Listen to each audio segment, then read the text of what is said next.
Welcome to Charlie's Chills, where we unravel bone-chilling real haunted stories from around the world. I'm Charlie, your host, bringing you tales from the internet and our listeners that will haunt your dreams. Follow us on X, Threads, Instagram, and Facebook at Charlie's Chills for your daily dose of spookiness. If you're creeped out and captivated, like, share, and subscribe, or follow, depending on your platform. And if you want to dive deeper into the shadows, contribute through buymeacoffee.com/charlieschills. All links in the description. Now, without further ado, let's dive into the world of Charlie's Chills.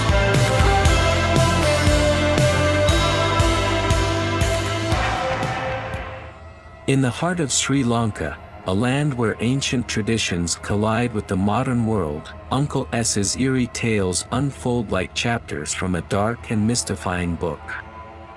These tales reveal a world teeming with spirits and enigmas that defy explanation, beckoning us into the realms of the supernatural.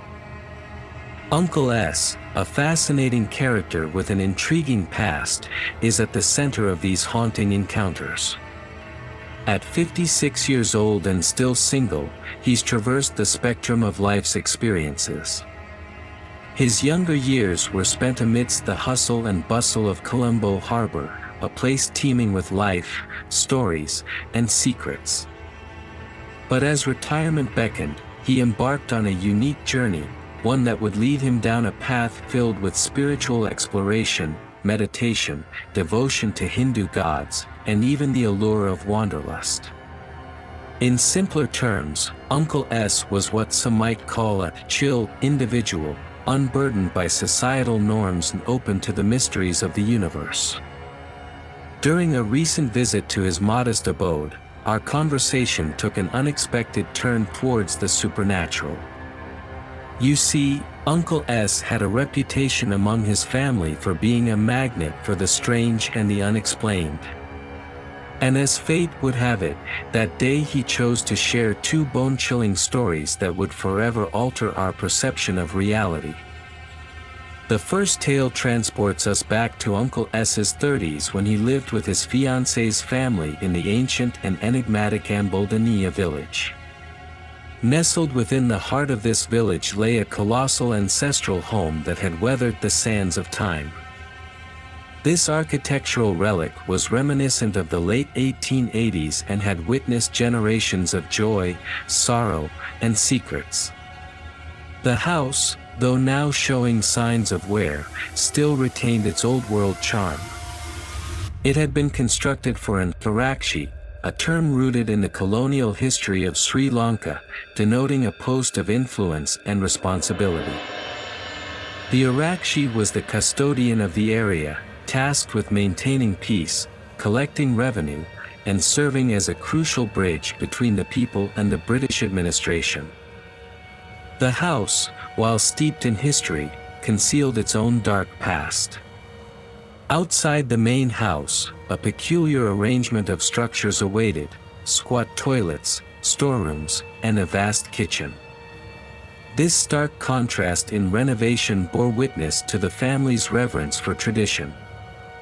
Tucked away on the property, another haunting reminder of the past lay dormant: the family graveyard, a place where generations of ancestors rested in eternal slumber. One fateful night, as the clock struck 11 p.m., Uncle S ventured out to the outdoor toilet, a common feature in these age-old homes. The moon's pale light offered just enough visibility to cast eerie shadows. As Uncle S concluded his business and prepared to light a cigarette, a bone-chilling sight awaited him. In the moonlight, he spotted a colossal figure draped in a ghostly, blue-hued sarong, slowly making its way towards the well. What set this figure apart was its utter lack of a discernible head or legs.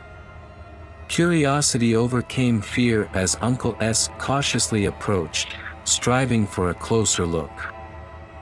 As he ventured closer, the tension in the air became palpable. The figure continued its slow, methodical advance, eventually passing behind a fallen coconut tree near the well. Uncle S, now only a few steps away, could make out the details, the sarong, the eerie luminescence, but still, no head or legs. Suddenly, without warning, the enigmatic figure took a chilling U-turn and rushed towards Uncle S. At this moment, the unimaginable became reality. The figure passed directly through the solid form of a coconut tree and vanished into the well. Panic set in as Uncle S turned and bolted for the safety of the house, never once daring to look back. In that heart-pounding moment, he had unwittingly borne witness to the dreaded Mahasona. But what, or rather who, was Mahasona?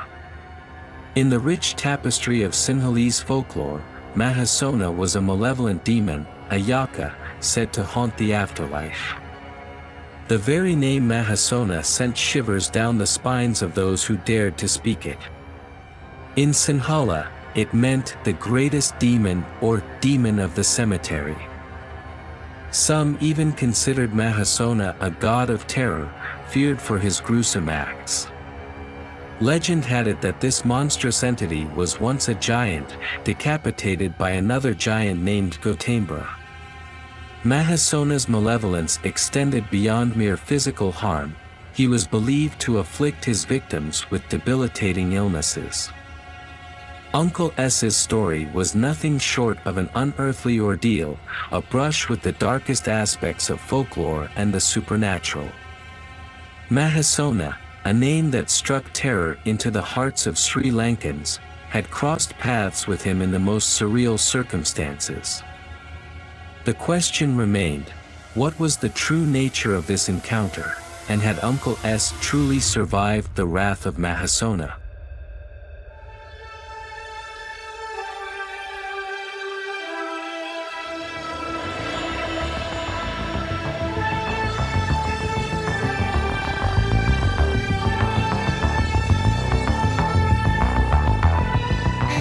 Ladies and gentlemen, we've just ventured into another eerie tale from the depths of the unknown.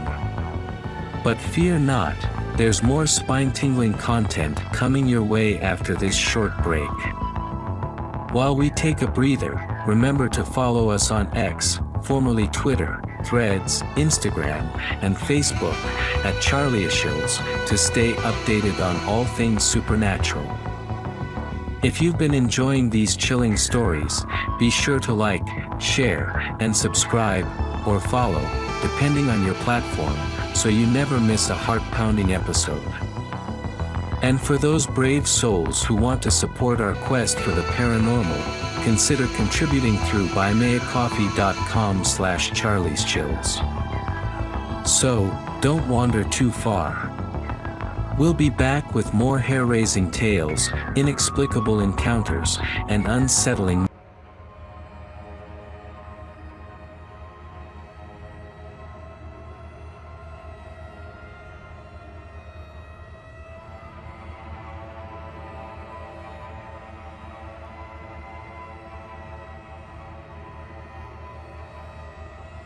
The second unnerving tale takes us to Uncle S's time spent living in an annex in Dehiwala, Sri Lanka. Here, his landlord, residing in the adjacent house, shared the chilling narrative of an otherworldly encounter that would forever change the course of Uncle S's life. On a typical evening, following a grueling day at work, Uncle S returned to his annex. He settled into his daily routine, which often included hours of meditation and the perpetual waft of incense smoke that filled the air. However, what transpired that night would shatter his calm demeanor. As the clock neared midnight, a peculiar sensation enveloped Uncle S, a chilling, electric current coursing through his body, rendering him immobile. Panic surged through his veins as he grappled with the notion of a heart attack. The room grew cold, and the hairs on his body stood on end. A frigid breeze swept over him, and he instinctively clutched his feet, cowering against the room's wall. He shut his eyes tightly and began invoking every deity and god he knew, a trembling prayer of desperation in the face of the unknown. Minutes stretched into eternity, and the electric grip finally relinquished its hold on Uncle S. As he cautiously reopened his eyes, he was met with an inexplicable sight, an elderly woman, her smile unnaturally serene, standing in the center of the room. In a mere heartbeat, she vanished into thin air, leaving Uncle S in a state of sheer bewilderment. Uncle S could feel the supernatural coldness returning, the electrifying current crackling through his limbs once more. This time, he beheld the spectral figure seated on the floor, gazing at him with vacant eyes before disappearing once again. The haunting cycle repeated itself, each appearance accompanied by a surge of numbing coldness. Uncle S's terror reached its zenith when the chilling presence ascended from his legs, enveloping his entire body. In sheer desperation, he recited the Buddhist mantra, Ithapiso Bhagawa, as if these sacred words could shield him from this otherworldly torment. The mantra seemed to work, dispelling the icy grip, and Uncle S darted out of the room in a frenzy, driven by an unshakable fear. Seeking refuge, he pounded on his landlord's door, the late hour of his arrival met with surprise and concern. Once inside, Uncle S recounted his harrowing experience. The landlord's expression bore the weight of disappointment, and he motioned towards a picture on the wall adorned with a garland of flowers, the very same elderly woman who had appeared before Uncle S. She was none other than the landlord's great-grandmother. Inheriting the immense house had prompted the landlord to divide it into two separate living spaces. Unbeknownst to him, this act had unwittingly stirred the restless spirit of his great-grandmother. The apparitions' appearances had grown increasingly frequent and unsettling, prompting the family to seek a spiritual remedy. Through rituals and protective measures, they believed they had led the tormented spirit towards eternal peace. Despite the landlord's promise to extend these protections to Uncle S's living quarters, he eventually decided to move elsewhere. His deep connection to the spiritual world and penchant for meditation had unintentionally made him a magnet for the deceased. Even in his new annex, Uncle S continued to meditate, but his nights were marked by the unsettling sensation of an unseen presence sitting atop his back, prodding him ominously. Uncle S offered his own insight into these enigmatic encounters. He believed that meditation, when practiced correctly, allowed the soul to leave the body, rendering the corporeal vessel vulnerable to possession. However, what perplexed him most was that these supernatural incidents occurred after he had concluded his meditation, during moments of full consciousness. It left him with a lingering question: did meditation attract spirits, and if so, what were the consequences? In Sri Lanka, a nation deeply steeped in Buddhist traditions, there was a belief that an excess of religious practices, such as playing Buddhist chants loudly and burning incense in abundance, attracted spirits seeking blessings to aid their passage into the next life. It was a complex world, one that Uncle S, with his open-minded, atheistic perspective, sought to understand. As the night waned and Uncle S's tales continued to send shivers down our spines, one thing became abundantly clear: the spirit world existed alongside our own, and the boundaries between them were far more porous than we could ever imagine. Uncle S's experiences offered glimpses into a realm where the living and the dead converged, inviting us to ponder the mysteries that lay just beyond the veil. The shadowy tendrils of the unknown continued to beckon, promising answers to questions that may forever remain unexplained.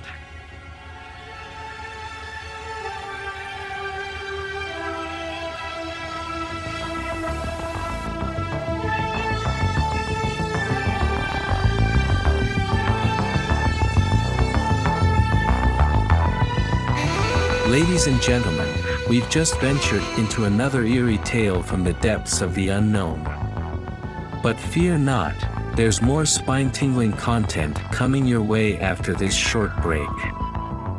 While we take a breather, remember to follow us on X, formerly Twitter, Threads, Instagram, and Facebook, at Charlieshills, to stay updated on all things supernatural. If you've been enjoying these chilling stories, be sure to like, share, and subscribe, or follow, depending on your platform, so you never miss a heart-pounding episode. And for those brave souls who want to support our quest for the paranormal, consider contributing through buymeacoffee.com/charlieschills. So, don't wander too far. We'll be back with more hair-raising tales, inexplicable encounters, and unsettling mysteries. Stay tuned, because Charlie's Chills returns in just a moment. Keep those lights on, my friends.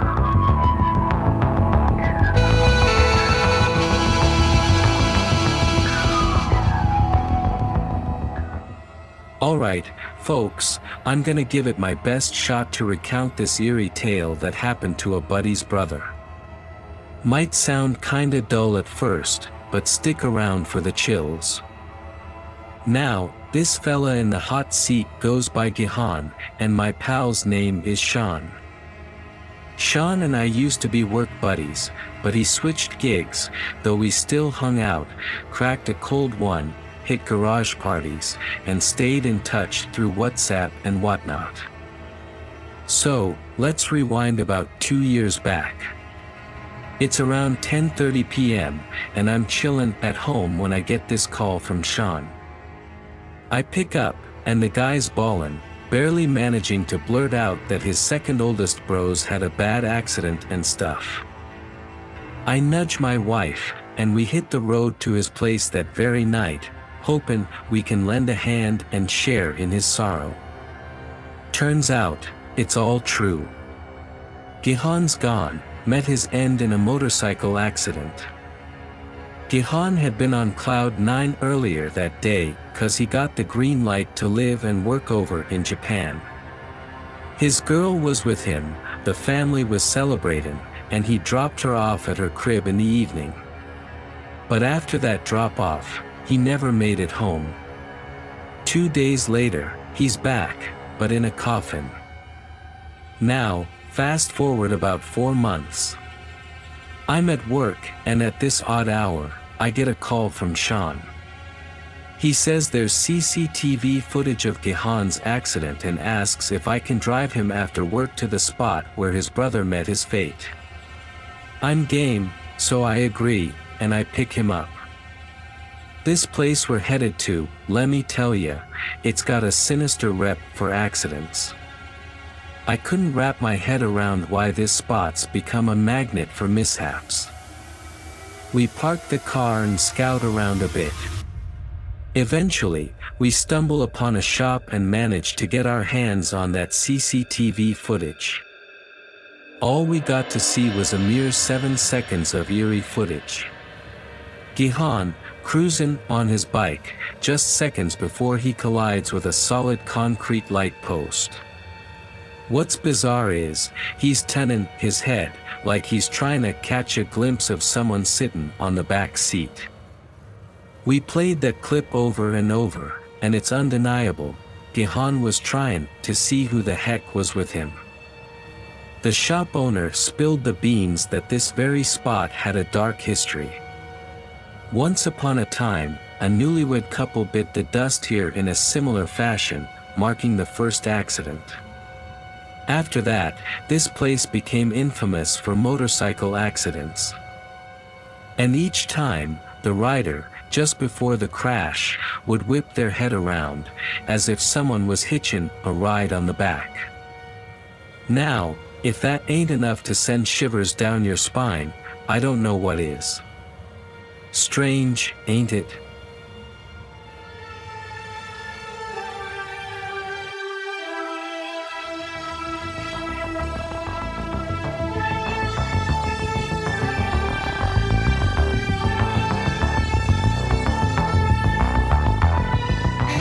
Ladies and gentlemen, we've just ventured into another eerie tale from the depths of the unknown. But fear not, there's more spine-tingling content coming your way after this short break. While we take a breather, remember to follow us on X, formerly Twitter, Threads, Instagram, and Facebook, at Charlieshills, to stay updated on all things supernatural. If you've been enjoying these chilling stories, be sure to like, share, and subscribe, or follow, depending on your platform, so you never miss a heart-pounding episode. And for those brave souls who want to support our quest for the paranormal, consider contributing through buymeacoffee.com/charlieschills. So, don't wander too far. We'll be back with more hair-raising tales, inexplicable encounters, and unsettling mysteries. Stay tuned, because Charlie's Chills returns in just a moment. Keep those lights on, my friends.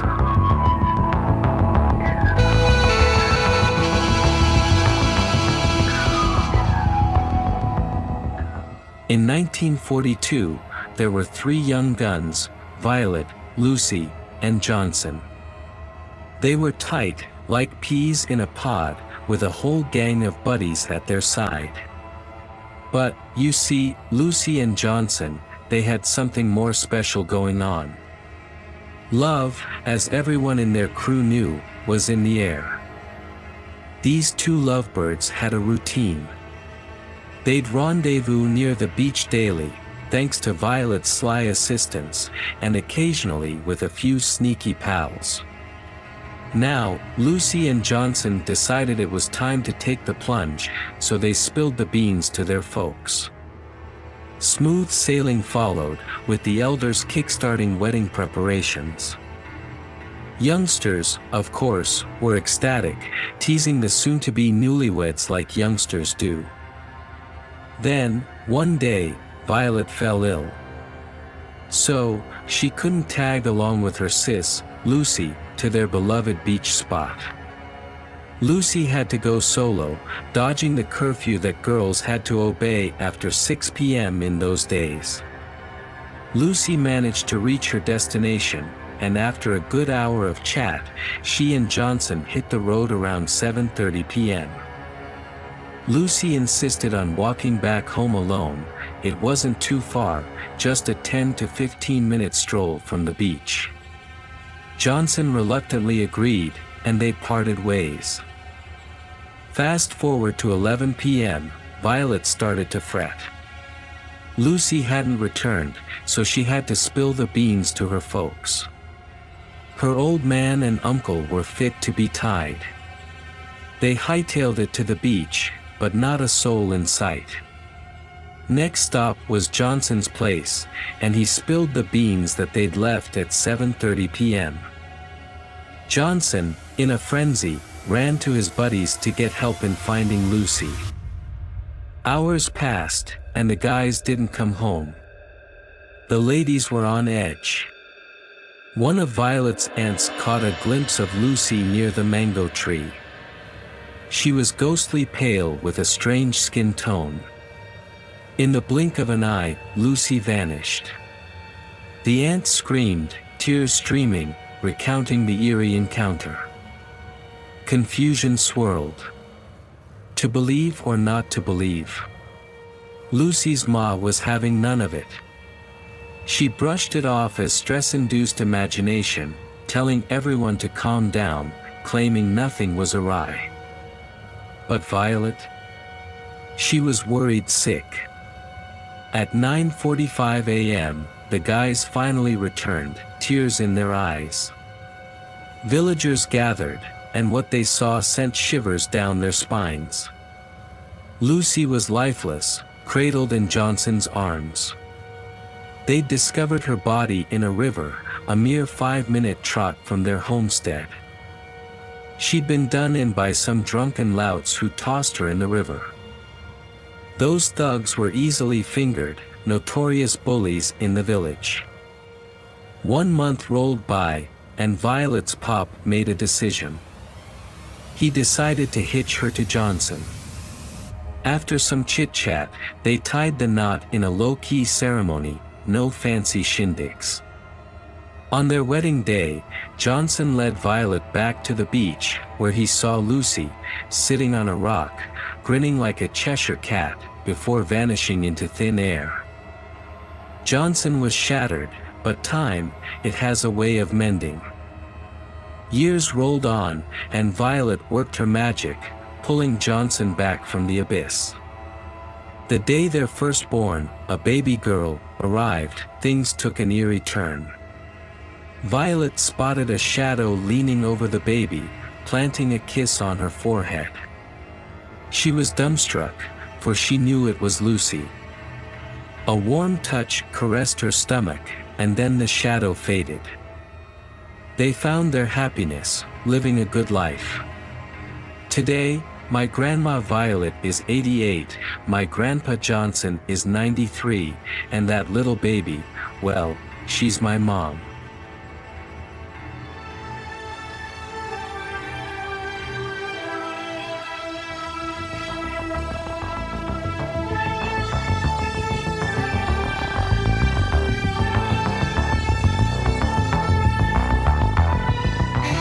Ladies and gentlemen, we've just ventured into another eerie tale from the depths of the unknown.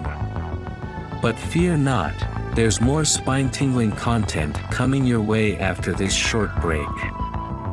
While we take a breather, remember to follow us on X, formerly Twitter, Threads, Instagram, and Facebook, at Charlieshills, to stay updated on all things supernatural.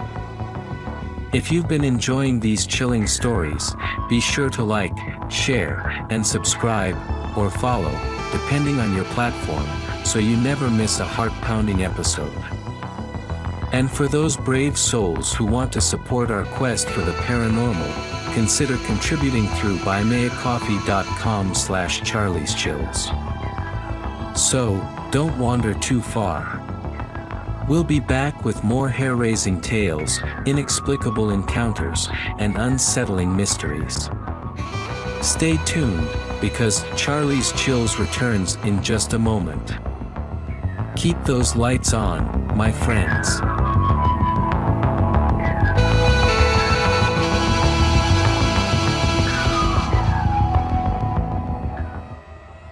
This is a true tale, one that unfolded in the lives of my sister, our families, and me. It was the year 2012, December, a time when the world seemed to hold its breath. We set our sights on Namunukula, a place cloaked in an eerie beauty, a realm of towering mountains, ancient trees, and exotic flowers, perpetually drenched in cold, ceaseless rain. Our escape from the mundane was a 2-day adventure during our December school break, accompanied by eager relatives. I, filled with childlike wonder, had never ventured to Namunukula before. At a bone-chilling 3 a.m., we left behind the familiar streets of Colombo. The car resonated with laughter and excitement as my mother, father, sister, and I began our journey, while our cousins were to join us later. Our chosen path was the winding Rathnapura Road, a route that usually took a mere 5 hours, according to Google's digital oracle. However, our journey meandered, taking close to 10 hours due to countless pit stops filled with games, feasts, and distractions aplenty. As the clock struck 4 p.m., Namunukula revealed itself. Our expectations of biting cold were dashed, and none of us had adorned the protective embrace of jerseys. Our sanctuary was a bungalow perched atop a modest hill, boasting 4 rooms. Upon arrival, rooms were assigned, and our cousins took possession of the others. As the sun cast elongated shadows, around 5 p.m., we decided to explore. One cliff, in particular, caught our attention, adorned with quaint houses and the promise of a breathtaking view. My sister, however, favored rest over adventure and opted to remain at the bungalow with our grandmother. Upon our return, my sister's countenance was that of terror. She recounted a horrifying dream, a macabre scene of a woman hanging herself. She claimed to have felt as though she were an unwilling spectator to the gruesome spectacle.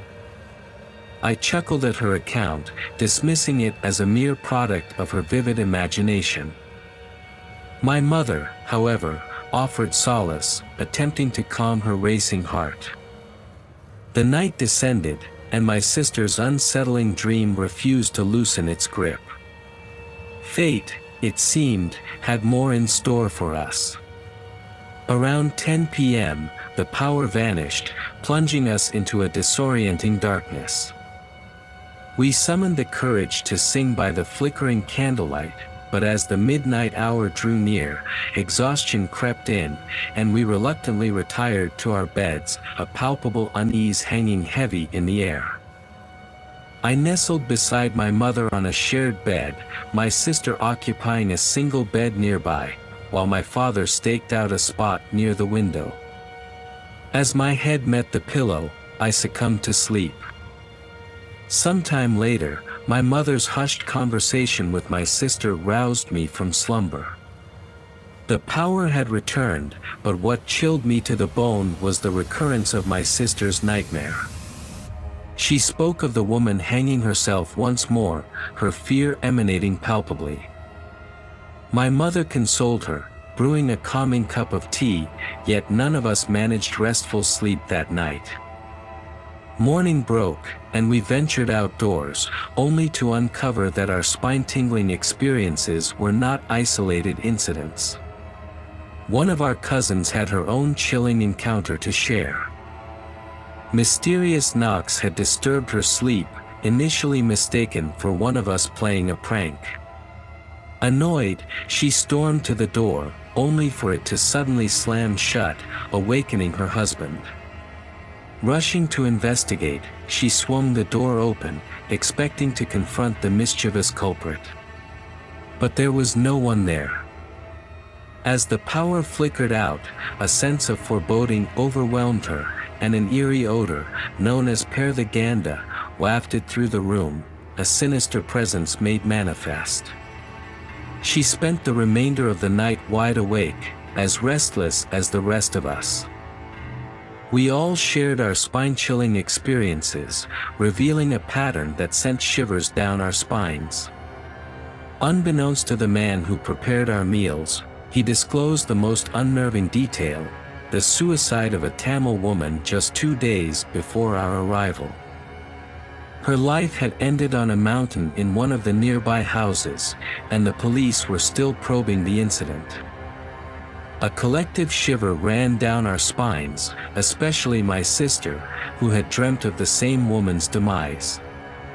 We kept our experiences to ourselves and left the bungalow that day, our souls haunted by the echoes of Namunukula.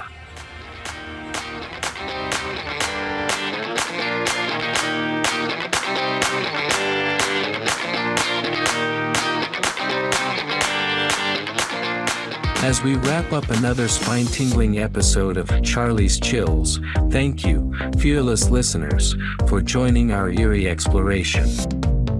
Keep the chills alive by following us on X, Threads, Instagram, and Facebook at Charlie Chills.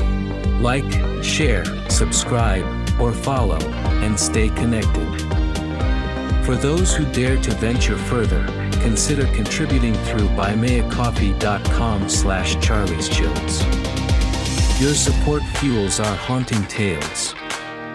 Find all the links in the description. Stay haunted, stay curious, and stay tuned for more chilling stories. This is Charlie, signing off.